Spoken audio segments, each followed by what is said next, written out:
Welcome to All Things Ag. My name is Leah Jameson. I'm News Channel 10's agriculture reporter, and today I'm joined with two very special people from the meat judging team out at WT. Hi, I'm Lonnie Luchek, and I'm a professor here in meat judging as well as animal science. I'm Mila Thompson. I'm a sophomore animal science major at WT, and I'm currently on the meat judging team. Alrighty. So, can you guys kind of give me an overview of the program and what you guys do? Yeah, so meat judging has been around actually for 100 years. So this is a really special year that Mila gets to participate on the judging team because American Meat Science Association started meat judging in 1926. And so we've had meat judging for a long time here at WT as well. And we basically go to 8 different contests, and January to November is kind of our contest year. And the students participate in these contests where they evaluate beef, pork, and lamb, carcasses, as well as different primal and subprimal cuts, and evaluate them for things like marbling and quality grades, but also yield factors, which is how much muscle there is compared to how much fat there is. And so the students evaluate these carcasses or cuts and then are graded on them based on how close they are to the actual USDA grader or the official committee members that are industry professionals in the ag industry. So the program is geared for undergraduate students, but we also have graduate students that help as coaches as well. Okay. And as a student, how do you get involved in this? Well, I got the opportunity. It's all about connections. My ag teacher knew Dr. Luchek, and they actually were on judging, or I guess were connected from tech, Mhm. and knew each other and had friends on the judging teams. And so when she found out that there was one of her students coming to WT, she was like, we need to get her involved in judging. She was involved in high school and everything. And so they just started the wool judging program last year. So I was honored to be a part of the inaugural wool team. And then ideally, you go from wool to meats. And so it's all about connections. And it was really cool that I got the opportunity to be a part of the team. Yeah, it was Yeah. pretty funny. Macy Begley is her ag teacher, and she reached out to me, and I said, "Oh yeah, we've got to get her as a part of our program." And so it was a pretty cool year. Last year, we started the first ever wool judging team at West Texas A&M, and it's you might not have thought, Canyon, Texas is a big wool producing area. And it's less about the students learning about wool, it's more about them learning the process of being able to be a part of a judging team in college, being away from home, meeting those people that are going to be a part of your team that are going to, you're going to study with and be best friends with.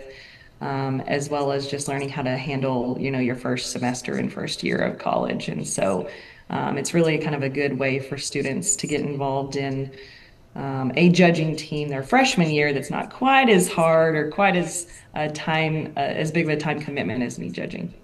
Yeah. I did wool judging in high school through FFA, so I kind of have an idea of how that goes. But meat judging, I think, is, especially here with this program, it's way more than people expect. Especially, you guys also sell the meat, correct? Yes, we do. We have Doc's Prime Cuts, which is our retail store downstairs in the ag building here on campus. And so some people may not know that we're here actually, but we do have a retail store downstairs where all of the beef, pork, and lamb that we harvest and use for teaching and use for judging practice, it gets sold through that store. If you're interested in coming by, we're open Monday through Friday, 8 to 5. And so tell me, how did that get started and this idea, and how has it been growing? Yeah, so actually, our kind of first meat scientist, Dr. Ted Montgomery, would have kind of been the first person to start doing work in the area of meat science, and he's actually who the store is named after, Doc's Prime Cuts. If you're wondering who Doc is, that's Dr. Ted Montgomery, and really, he also started a program that is in our department, the Beef Carcass Research Center, and it all comes back to the industry needing answers to industry problems and coming to the university and saying, hey, we've got this problem. At that point in time, it was liver abscesses. can you figure out a way to help us? And then him going out to plants and deciding, okay, looking at carcasses, saying what's going on in the body, what's going on in the carcass that is causing this problem. And we're still working on those problems today in areas of research within meat science. So that's kind of how that program got started. And most universities that have a meat science program also have a retail store. And it's just a way for us to use that product and hopefully make a profit, or at least break even sometimes is the best case scenario. And it's great for our students to learn the business side of it as well. They're going to be interfacing with um, customers and being able to learn how to sell that product and learn more about the dollars and cents that goes into meat and meat processing. Awesome. And can you tell me one thing that you guys are kind of looking at that either is like a research problem or that you guys have been kind of studying on carcasses and meat in general? Yeah. So right now we're doing a little bit of work with looking at different lean trimmings that we can use to make ground beef. So you might have heard of ground chuck or ground round. And so that's one difference in lean trimmings is it might come from a certain part of a carcass.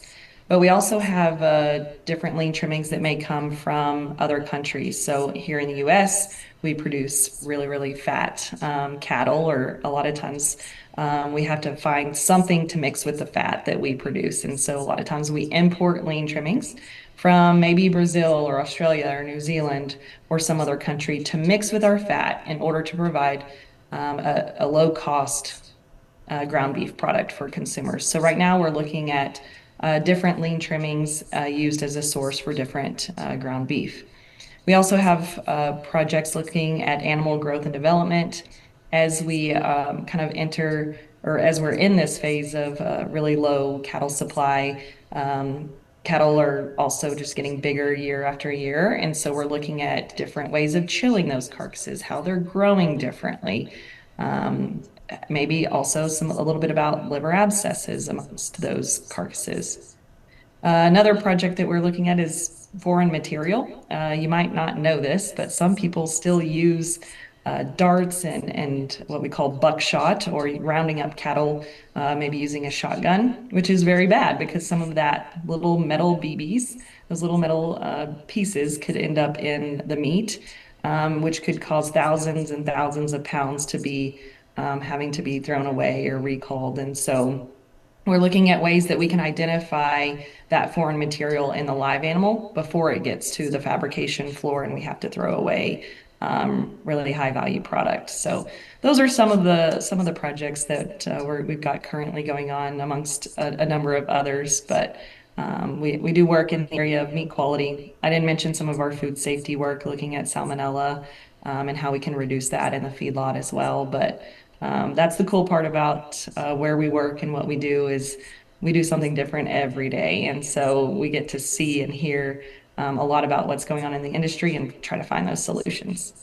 And I do think it's really great. We're in, I think, the perfect spot for students to kind of learn everything, just because the Panhandle, cattle is everywhere. You could look in the corner and you'd see, cows everywhere. And so I think this is a really cool thing. And so do students need to be in a major of meat science or something like that to be able to judge, or can they be any major?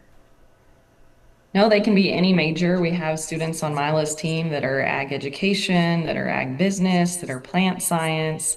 Last year on the livestock judging team, we had a history major. So you can be any certain major. And these students, not all of them will go into the meat industry. Some of them will, but a lot of them will go on to be pharmacists and doctors and lawyers and maybe stay-at-home moms, who knows? So it's not necessarily just about training you to learn more about the meat industry or to prepare you for a job in the meat industry. Meat judging will teach you how to make a decision, defend that decision, and also work with others that you may not have the same background or values as you. And so I think that is really valuable in any job because you're going to work with people that maybe didn't grow up with the same values you've had, or maybe just don't come from the same background as you, and you've got to figure out a way to work together to try to find a solution to a problem or something in your job. And so I think that's probably the best thing that may come out of it. Plus, I know for me, judging was a great way to find friends, and those relationships last a lifetime. Yeah, awesome. And so, how can the community support you or help you guys while you're at your competitions? Yeah, we would love to have any community support that we can. We do some fundraising and things like that. We host a jackpot show or a steer and heifer show in May at the Tri-State Fairgrounds that we're always looking for great sponsors for. That's kind of a double-edged sword of we get to host a great event for youth in the area to come and show their cattle. Also, it's a good recruitment event for us to try to meet some more students that are potentially coming to WT when they graduate from high school, but also brings people to the area of Amarillo and Canyon, and hopefully support some of the businesses in the area. But we have our Facebook page, the WT Meat Science Facebook, and so if you follow us on Facebook, you can see and hear what we're doing at different competitions and different levels.